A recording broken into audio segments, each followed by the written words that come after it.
क्या आप जानते हैं कि दुनिया की सबसे बड़ी आजमाइश भूख, गरूर और ताकत से शुरू हो सकती है।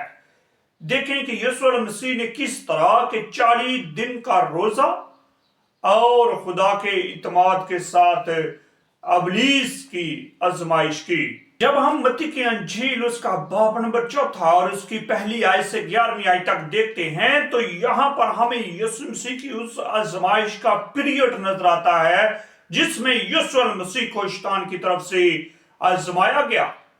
खुलासा है कि यीशु मसीह को जब यूहन्ना ने बपतिस्मा दिया तो रूह कुद्दुस नाज़िल हुआ और रूह कुद्दुस यीशु मसीह को जंगल में ले गया, बियाबान में ले गया ताकि अबलीस से आजमाया जाए। यीशु मसीह ने इत्मीनान और खुदा के कलाम पर भरोसा रखते हुए उस आजमाइश की बर्दाश्त की। हम देख सकते हैं कि पहली आजमाइश जो यीशु मसीह पर आई जिस्मानी जरूरत, यानी जब 40 दिन के बाद यीशु मसीह को आखिर भूख लगी तो आजमाने वाले ने पास आकर कहा, अगर तो खुदा का बेटा है तो इन पत्थरों से कह कि ये तेरे लिए रोटी बन जाए, पत्थरों को रोटी में बदल दो।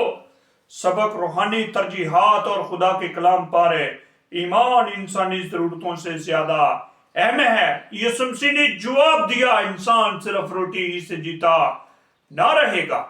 और फिर दूसरी बार उसने आजमाया, खुदा की हिफाजत को आजमाया कि अगर तू खुदा का बेटा है तो अपने ताइन इस हैकल से नीचे गिरा दे, क्योंकि तेरी बाबत लिखा है वो अपने फरिश्तों को हुक्म देगा कि तेरी सब राहों में हिफाजत करे, तुझे हाथों पर उठा ले। सबक जो यहाँ पर मिलता है, खुदा को बिला वजह ना आजमाए और ना ही उससे निशानियों की कोई डिमांड करे। तो यीशु मसीह का यहाँ पर जो जवाब था कि यीशु मसीह ने उससे कहा, खुदावंद अपने खुदा की आजमाइश न कर। फिर वो तीसरी बार यीशु मसीह को ऊंचे पहाड़ पर ले गया और दुनिया की सारी शान शौकत दिखाई और कहा, अगर तू मुझे सजदा करे तो ये सब तेरी हो सकती हैं। जो सबक यहाँ पर मिलता है, खुदा के सिवा किसी की इबादत नहीं करनी, क्योंकि दुनिया आरजी है। यीशु मसीह ने जवाब दिया, लिखा है तू खुदावंद अपने खुदा की इबादत कर और सिर्फ उसी की परस्तिश कर। यहाँ पर अहम नकाद हमें मिलते हैं। रोजा रूहानी तवज्जो और इत्मीनान खुदा पर बढ़ाता है। और फिर आजमाइश अक्सर जिस्मानी गरूर और ताकत की ख्वाहिश होती है। खुदा का कलाम फरेब और गुनाह के खिलाफ हमारी ताकत है। अतायत और खुदा पर भरोसा आजमाइश पर फतह लाते हैं।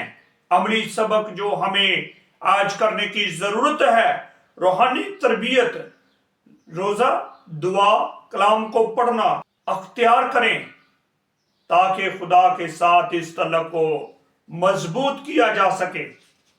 आजमाइश में खुदा के कलाम से जवाब दे, ना कि इंसानी सोच से।